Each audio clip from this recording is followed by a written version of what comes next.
Hey, good morning, everybody, and welcome to the Barely Pregame Show. This is your co-host, Michael Halatek, along with Ivan Vargas. Good morning, Ivan. Good morning, Mike. How are you today? I'm doing a little better than I was thinking about this whole week, thinking about last week's game. Thinking about this week's game, I'm afraid of one person. I think the Bears are going to do all right, but there's something in me that says that there's one quarterback in particular that's going to have the game of his life. I wonder who that quarterback would be. Well, he doesn't wear number 10, first and foremost. Patrick Mahomes last year when they played the Bears, he took it personally that the Bears didn't select him. I don't think that Deshaun Watson is going to have that same type of game that Mahomes had, because Mahomes was really fired up about that game. And when you look at Houston, they're not having the greatest season either. And I don't know, is it just another game for Mahomes? Maybe not, but I don't think he's taking it as personal as Mahomes did. No, I don't believe so. The thing is that Deshaun Watson is a high character person, a high character individual. It's known around the league. It's not just some type of facade. That's who he is. So he really kind of downplayed it. But let's be real. He's also a competitor.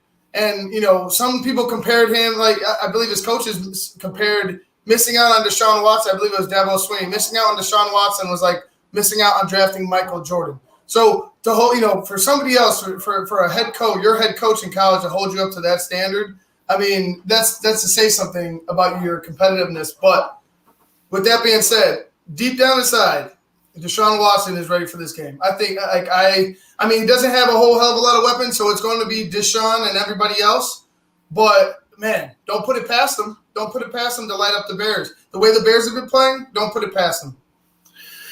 Well, that leads us to our discussion about last week. The offense came to play. Defense came to play in the first half, and then all of a sudden, bam, Detroit scores a touchdown towards the end of the first half, second quarter. It's 23-13. So the Bears had a 10-point lead going into the second half, and their offense just died. They only managed one decent drive with a touchdown.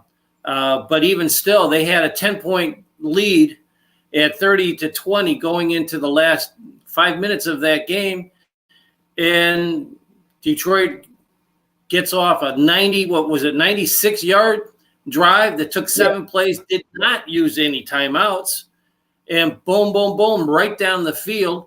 And then, of course, the Bears offensive line played pretty damn well for most of the game. They only let up 2 sacks, but the first sack was the offensive possession right before the 95-yard touchdown drive. Mm-hmm. And then they get the ball back after Detroit scores, and on third down, the other tackle on the right-hand side, which was Ifedi, just got pantsed on the play. And you got to give credit where credit is due. The Detroit defender made a great play, reached out his hand, stripped the ball. And, was it 2 plays later, 1 play later, the ball's in the end zone, and the Bears were able to snatch defeat from the jaws of victory. Yeah, and you know what? We've talked about this all week. The play should have never been called. It should have always been a run. You were controlling the game with your running with Cordero or David Montgomery, who I'm gonna mention later.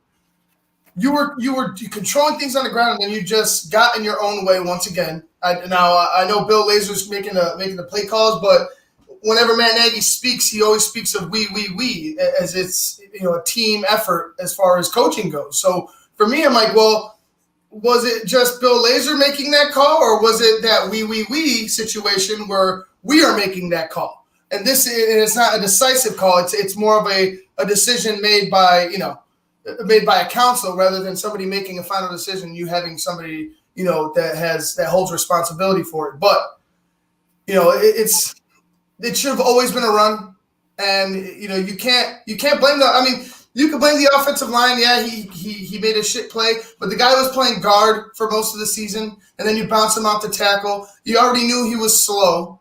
Your coach puts you in the worst position once again. He puts you in a position where this could happen. Mitch throwing the ball. You know Mitch keeps the ball low. You know Affetti's not a proper right tackle. And he's slow, and you got guys that are coming for him in the shadow of your own end zone. It's terrible. It was terrible coaching. It was a terrible decision. I just don't know if it was a we thing or was it Bill Lazor thing. That's what I want to find out. We don't know, but Ivan, going forward on these shows, you really got to tell me how you really feel. That's what I love about you, man. Your heart is on your sleeve every single episode, and it's great. Let's go to the numbers. The Bears running game was solid, 140 yards. You had 17 carries for 72 yards for Montgomery, and another 59 yards on 10 carries for Cordero Patterson. That's just great offensive output along the running game, which has basically failed you all season long, except for the first 2 or 3 games of the year. But here's where the dilemma was. Detroit, going into this game, without their number 1 running back, without their number 1 wide receiver, Matt Stafford came up with a gimpy thumb late in the week, and all that he proceeded to do was complete 27 out of 42 passes for 402 yards and 3 touchdowns. How in the world does this defense that prides themselves on being one of the league's best, how could they possibly allow that? Soft coverage has been it's been terrible. So there's this bend but don't break type of style that Pagano's been playing, and I understand that he's put in that position to where he's more playing that style to compensate for his crappy offense on the other side, so he doesn't get beat downfield, and then that's pretty much all she wrote because the offense can't come back. But Chuck, you got to know when to let the dogs loose. Like you cannot allow. We've seen it in the past 3 weeks. Halftime, right before you're going into the half, you're allowing points. You're allowing points right before you go into a half with an offense that cannot keep pace. Why would you? I don't understand why you would go soft in those situations. Throughout the first quarter, I can understand that, maybe majority of the second. But when it comes down to right before the half, you cannot allow the other team to score, and Chuck has allowed them to score. I can understand playing conservative majority of the half, but when it comes down to those 4 minutes, you can't just let them dink and dunk their way all the way down into the end zone. It's been too consistent. I understand what the fears are, but those fears are just, they're turning into nightmares, man. Like they really are. They're scoring points on you late in halves. Let's go over the drive that they scored the touchdown on when they started with the ball at their own 4-yard line. And they actually started with an incomplete pass. There were 4 minutes and 33 seconds left to go in this game. They had an incomplete pass. Then they had Stafford has a pass for 14 yards. Stafford with a pass for 17 yards. Stafford with a pass for 5 yards. Stafford with a pass for 13 yards, and then the 25-yard touchdown. So on those plays, they only ran one time after that first play. So the second play was on second down. They got first downs on every other pass play save for one, the 5-yard completion. Boom, first down. Boom, first down. Boom, first down. Boom, touchdown.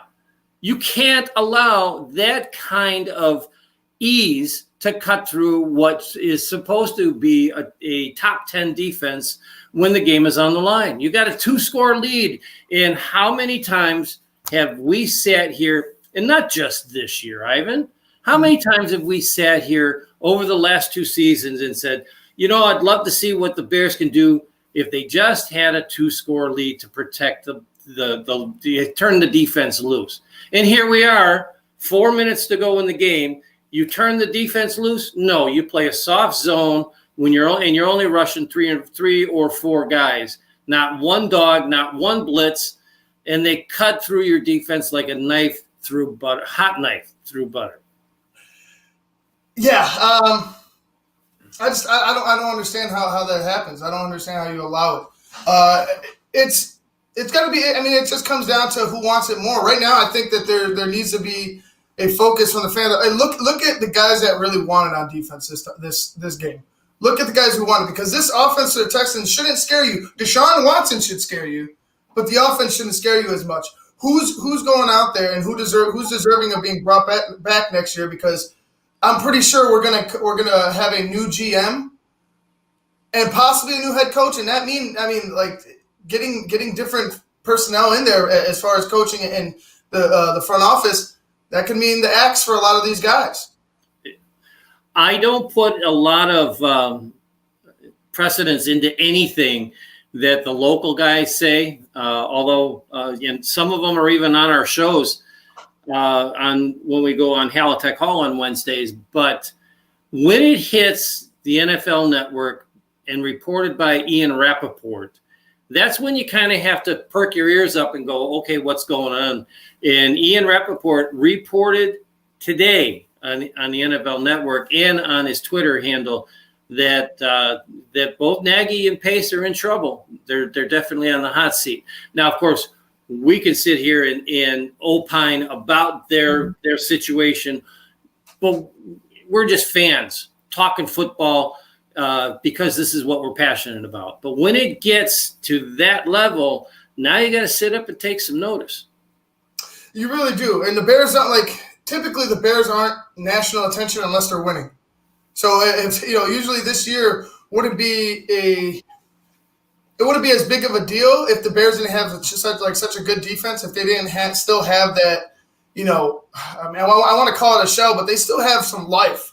It's just we haven't seen it, and it's hard to have motivation when one side of the ball is doing everything and the other side of the ball isn't holding up its own end of the bargain. But it's going to be for me. It's going to be like for this game in particular. I need to see some fight, because you've been getting your butt whooped. You just gave up a lead, a 10-point lead. I don't care what the offense did. You're supposed to be championship ready. You gave up a 10-point lead late in the game, and I understand they picked up a fumble, scored a touchdown. But what happened after that? They just drove right downfield. It was like nothing. They picked you apart, and you're seeing on the defense, you're seeing some of the missed communications and some of the out of position type plays that the offense was having in the first pre Bill Lazor. So when Matt Nagy was running the show, so it's like they're just kind of in a funk. I don't know what's going to happen, this week. I hope that they pull it off, but they've been in this funk that they need to go ahead and wash off, because pretty soon you're going to, it's going to be decision time for a lot of these guys. A lot of these guys at the end of the year, it's decision time. You got to continue to play out the season, regardless of what the fans may think of you, what the media may think of you. You have, as a player, have to find that fight and make sure you continue that on, because who's going to want to pick up a guy that quits, with 6 games, how many, 4 or 5 games left? Nobody's going to want that. So they're pretty much playing for themselves. They're playing for their teammates. They're playing for possibly a contract next year. So there's a lot on the line throughout these last few games, even though the Bears may be out of it, even though I know there's like a 0.1 or 2% chance that they make the playoffs, but hey, that's what it is for me. It's like show me some fight on both sides. They have to win their last 4 games in order to make the playoffs. They have a good shot at the next 3 because all 3 teams are playing under 500. Okay, but Minnesota has been playing better lately, and then of course it all comes down to the last game of the year on January 3rd when Green Bay comes to Chicago. And aside from the 2 games in 18, Green Bay has owned the Bears in the Nagy era. The first game of the year, the very first game of the year of Nagy's coaching career, a dropped interception by Fuller right at the 2-minute warning, doomed that team. And 3 plays later, a 75-yard catch and run, and Green Bay's in the end zone. They end up winning by 1 point. That and then, of course, we had the game against the Packers in December of 18, which was one of the best games of the year, because the Bears beat them soundly, even though the score doesn't look at it because of the late score that they got, towards the end of the game. And that was crazy. We'll have to talk about that on another show. But Green Bay ended up benefiting from their own penalty, which stopped the clock, that the clock should have run out and not given Green Bay a chance to kick a field goal to get it into a 1-score game. Yeah. But it's just a shame that this team they haven't regressed. They've gone into a full-fledged retreat. Yeah, I mean, it's for these past 4 games, 6-game losing streak. I mean, the first 3 games, I'll say this: there was still, you were in it. Those first 3 losses, you were in it. You were in every game. Now it's like you saw the Green Bay game, and then you saw 30 points for the first time in a long time from this offense, and you're like, man, maybe they'll turn it around, and then they have an even worse. I don't know how you could top the Green Bay loss, but that Lions loss I felt was even worse. You had everything going, and you still found a way to lose. That's a mark of a bad team. You could do everything right, and you still find a way to lose. There's something wrong within that locker room. You're absolutely right. It's a shame, but we face a Houston team who, just like Detroit, fired their coach earlier this year after they got off to a terrible start. Houston Texans have only been in the league since 2002. They were one of the last franchises to be entered into the league, and that's when they switched to the 4-division format in each conference. The Bears have never beat the Houston Texans. I don't know how you could. I mean, you only play them a limited amount of time, but you would think they'd find one time at least to play them. But it's been spread out throughout the 2000s, and if you remember, there were some Bears teams that were not good throughout this century. But it is what it is. Today's a new day. Maybe you get your first win against Houston, in 4 tries today. But I don't feel like there's much for me to be up about. Like, if you beat Houston, you beat a team that I feel like you should have beat. Well, we can only hope that they beat them, and we'll talk about that when we get to the last segment of the show with our pick is in. But we're going to move on to our keys of the game. But before we do, let's take a quick break to hear from our sponsor.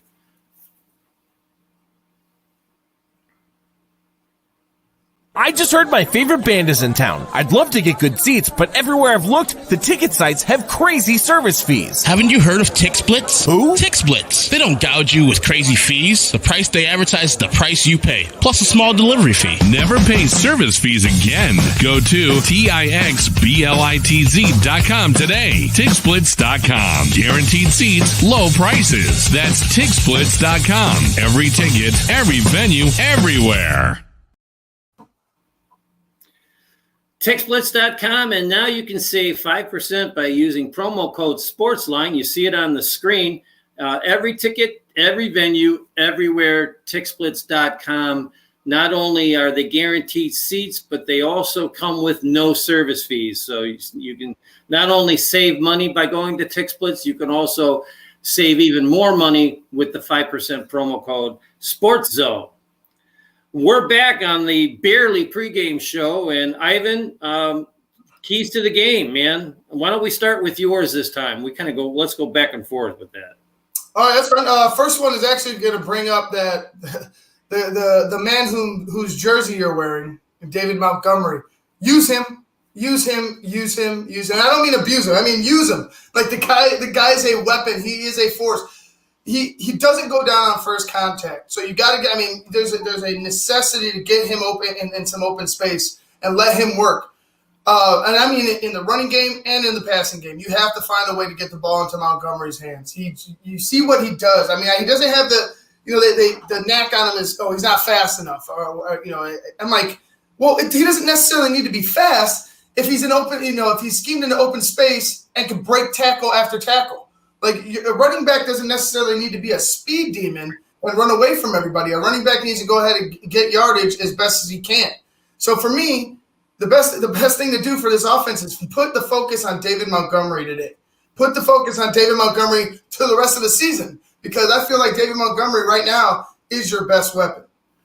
You're absolutely right. And it's interesting that I don't usually pay a lot of attention to fantasy football. I tried fantasy football 1 year, and I was so frustrated because I couldn't sit back and just enjoy my Sundays, because I wanted this team to lose, but I wanted this guy on their team to have a career day.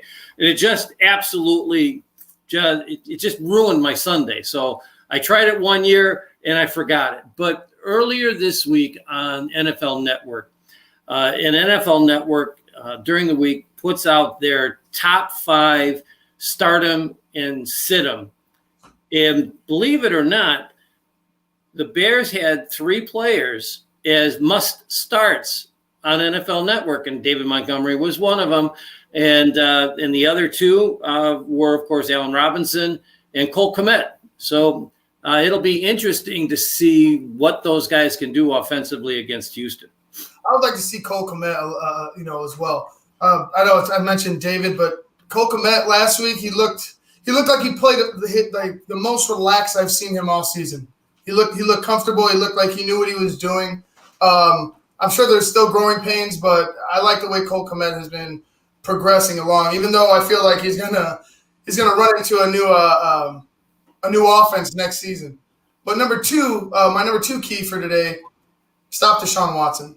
You have to stop Deshaun Watson at all costs if you're the defense. And I mean, you have to get after him with that pass rush. And when he does, and when you do get after him with the pass rush, make sure you have somebody out there spying and contain him, because he will use his legs and eat you up that way. And it's not like he's not like a Kyler Murray or Lamar Jackson. Deshaun will stay in the pocket and beat you. So this isn't a situation where the guy's skill set is one part of his skill set is more favorable than the other.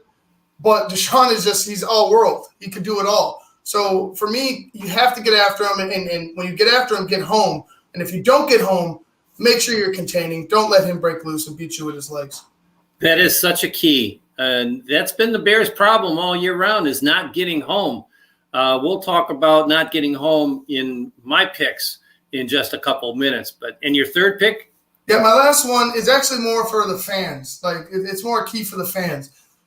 Look for signs of hope. I know I mentioned it earlier, but look for signs of hope. Who's the guy look for the guys out there that are playing hard, that want to be there, that want to be here? Because you have to understand, with as bad as it's been, the Bears know now that they're in some trouble, especially with their fan base. Their fan base is pissed.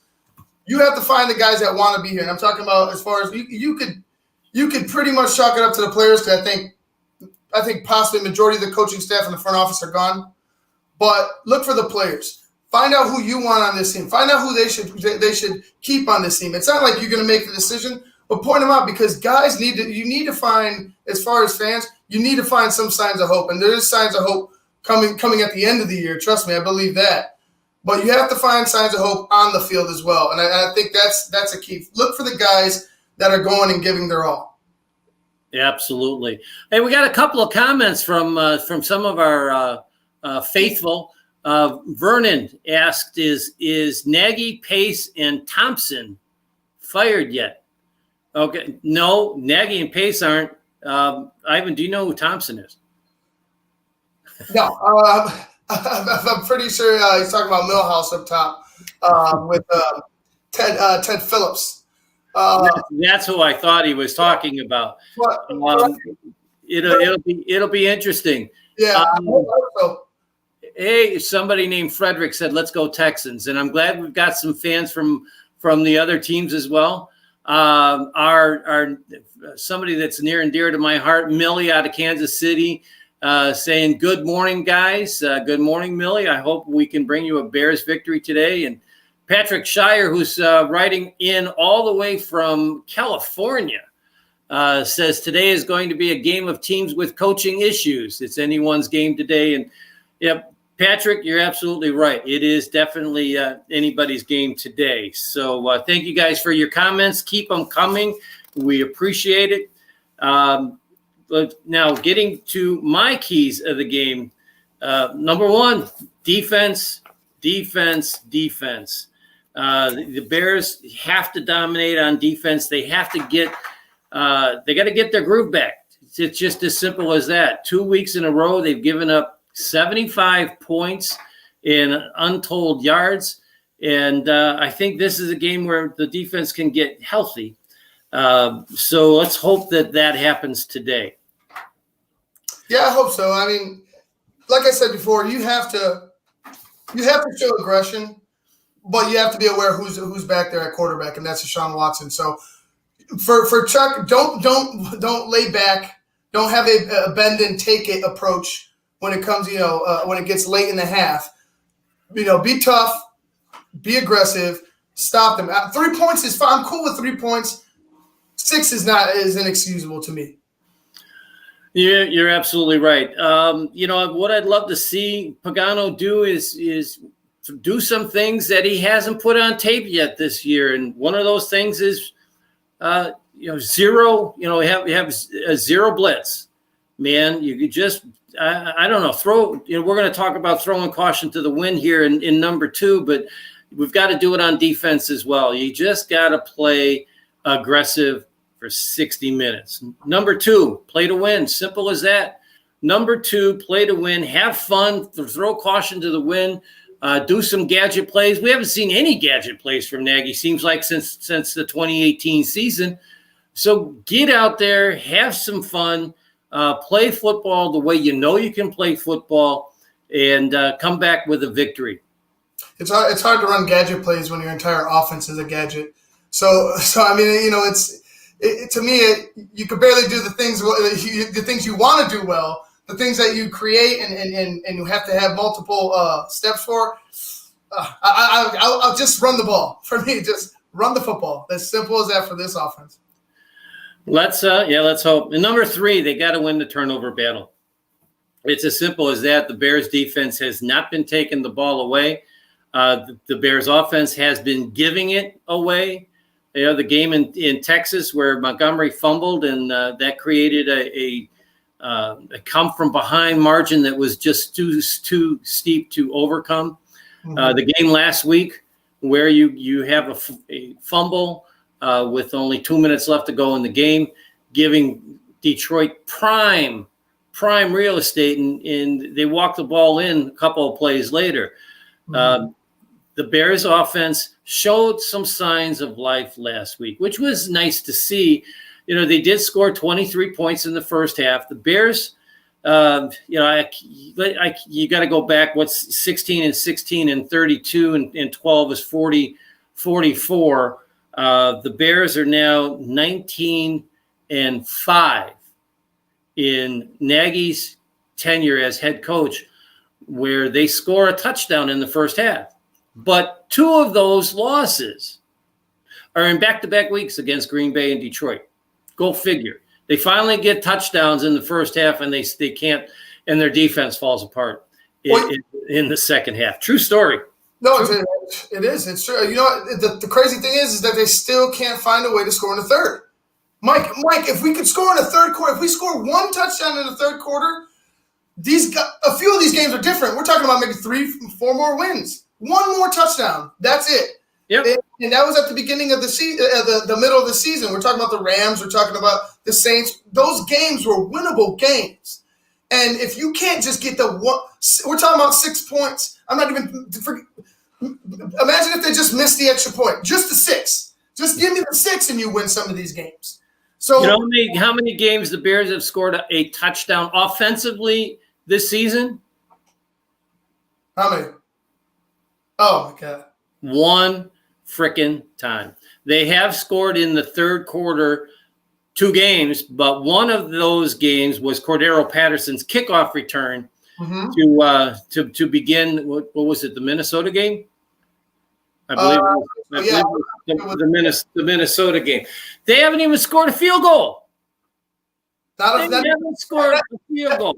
One score by the offense in 12 games during the third quarter. Mike, that means you're not even getting into territory. You're not even getting it, or you're getting into range and getting immediately set back by penalties or sacks or interceptions or what have you. You're in the third quarter. Your offense can't even get into the red zone. Like you know what I mean. Like, and if they, I don't even recall if they have been in the red zone in the third. I can't remember. Like I don't remember the last time they were in the red zone in the third, knocking on the door. But with that being said, it's inexcusable offense. Offense going into you're able to prepare at the beginning of the game and at half. You're able to make adjustments, and you can't find adjustments throughout. Was it week 14, Mike? 14 weeks, and you can't make adjustments at half. It's your head coach is to blame. To me, there's nobody else. You cannot continue to mask this with, oh, well, Bill Lazor's making the play calls now. Oh, well, no, it all falls on Nagy because you, sir, are the head coach. Head coach. Interesting. They just showed a picture of J.J. Watt walking into Soldier Field wearing a Chicago shirt. He had a Chicago shirt on. It was just flashed on ESPN.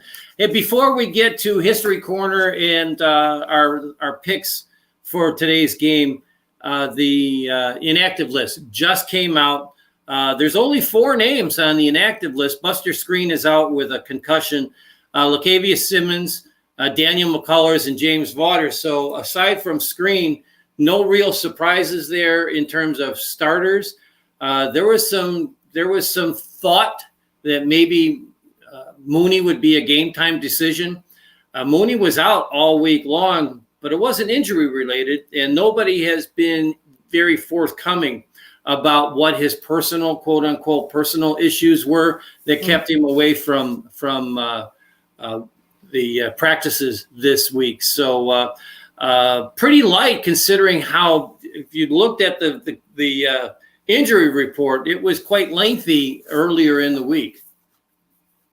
Yeah, I thought we were going to miss a couple guys, but it's a good thing that they're going to be somewhat healthy. I'm more worried about what team we're going to get today. Are we going to get a lackluster team? Are we going to get a team that shows some grit? I don't know. That's the craziest thing about this Bears team. You don't know.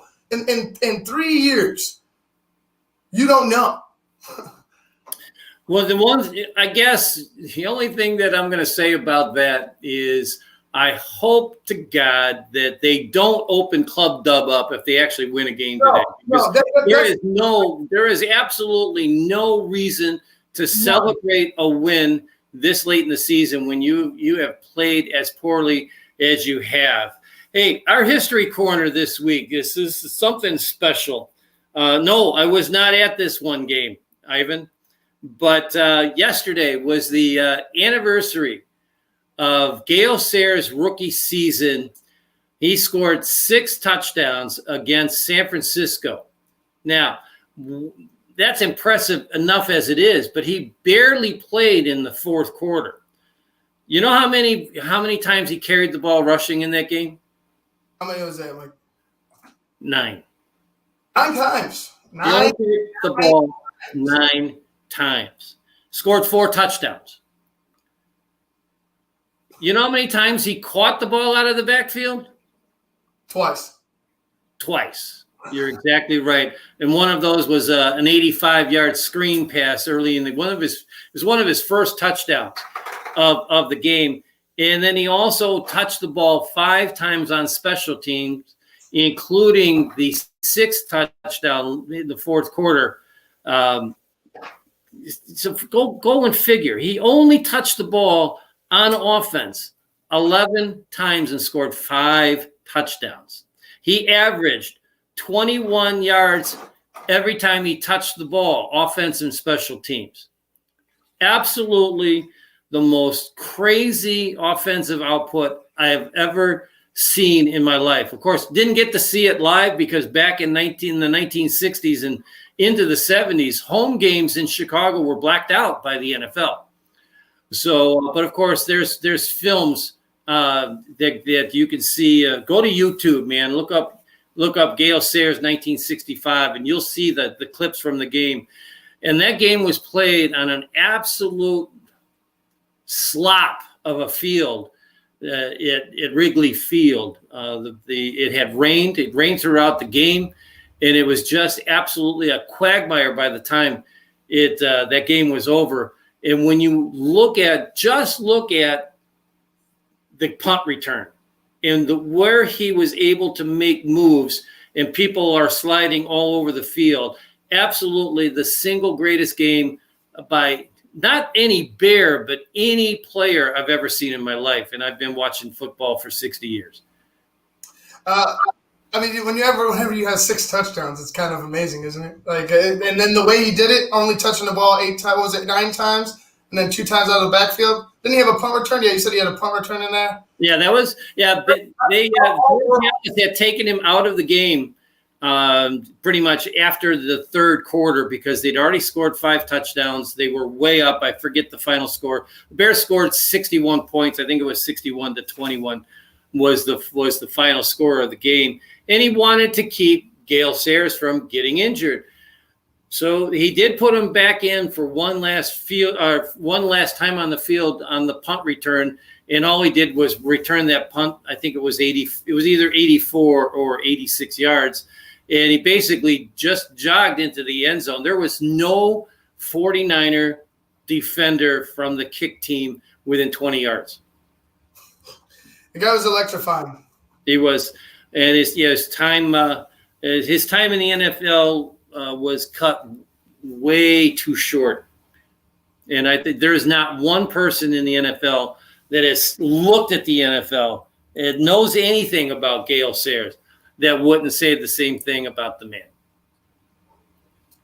Hey, it's time for the pick is in, Ivan. So earlier in the show, you kicked us off by saying you thought Deshaun was going to have an all-world day, but yet your keys to the game for a win is maintaining and keeping an eye and bottling up Deshaun.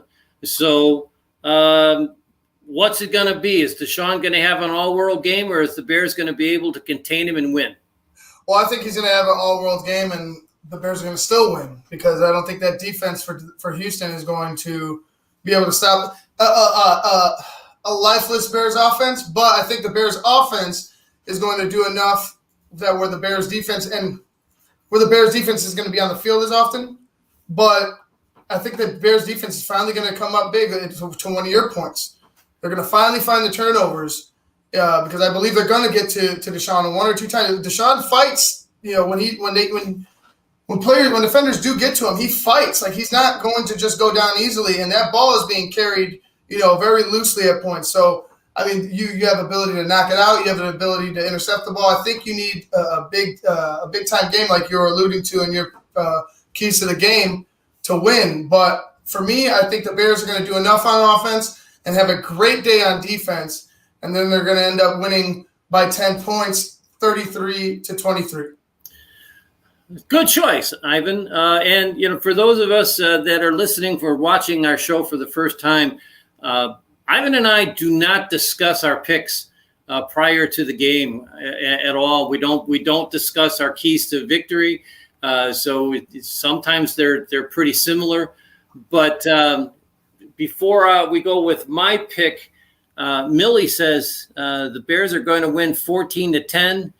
And Patrick says, unless the Bears offense can hold J.J. Watt, he is going to be devastating. And Patrick, that's J.J. Watt every time he goes out there. If he isn't contained, he can be very devastating. So my pick is not as high scoring as Ivan's, not as low scoring as Millie's.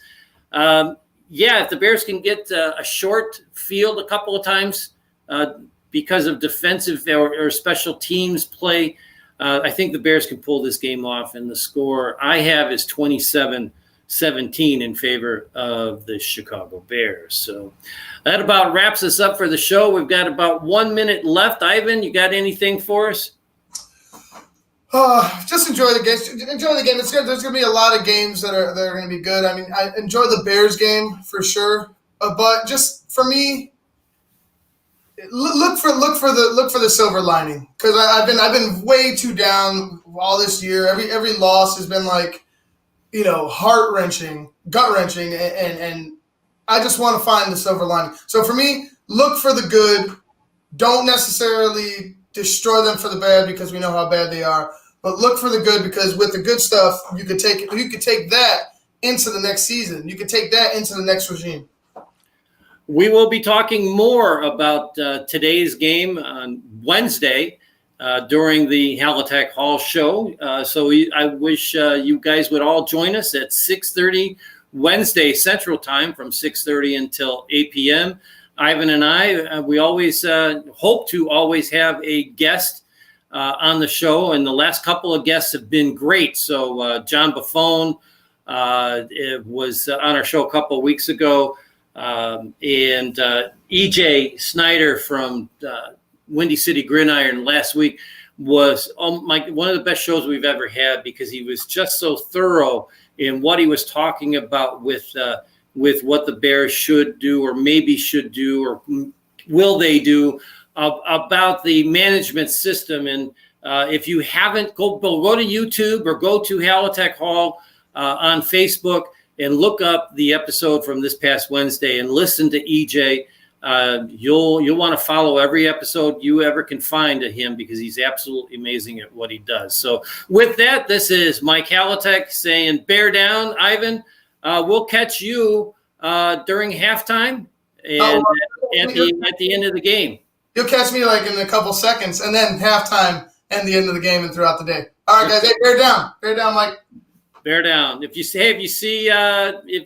the Bears win, send me a link for the post-game show. You got it. If they don't, I don't want to talk about it. You got it, Mike.